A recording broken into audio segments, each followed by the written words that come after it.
We're leading off here tonight with serious allegations from a Mi'kmaq family who say the RCMP used excessive force in arresting their teenage son. They admit the boy was drunk and disoriented, but they maintain he was no threat to himself or others. He's now recovering from head and facial injuries as the police open an investigation. CTV's Ryan McDonald has exclusive details tonight. And I looked in the mirror, there's blood everywhere. Keon Syllaboy doesn't remember much about his arrest Friday night, but he says these pictures taken the next day are testament enough to what happened. I woke up in a cell, cold. There's blood on a blanket, and there's blood on my mat. Today, his injuries are still significant. His father says police were called after a complaint that his son was drunkenly wandering in the road.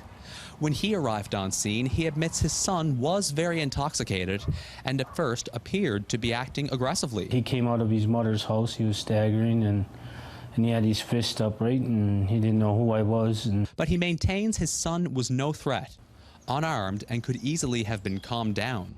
Instead, he says two male RCMP officers rushed the teen and body slammed him into the pavement. My family heard the thud of his head hitting the asphalt from across the road. According to police, physical restraint was necessary. Combative and acting in aggressive fashion. The male was not complying with officers' demands.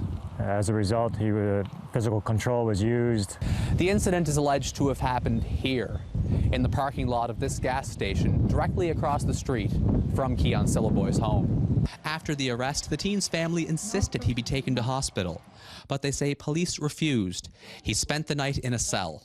We pleaded with him, him to go to regional. He said no, he refused. The EHS medically assessed him and cleared him for custody. Syllaboy underwent x-rays and a CAT scan the next day at hospital.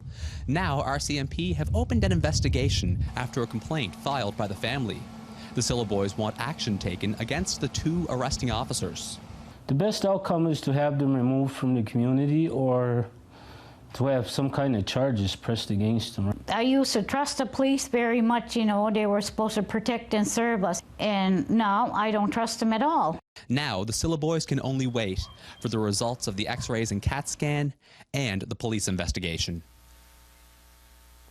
Now, Steve, RCMP tell me that they have contacted Nova Scotia's Serious Incident Response Team about this, but they say the CERT has told them that it doesn't meet their criteria for a CERT investigation, Steve. We'll be following this, of course. Ryan, thank you very much. CTV's Ryan. You're very welcome. Leading the broadcast tonight from the newsroom in Sydney.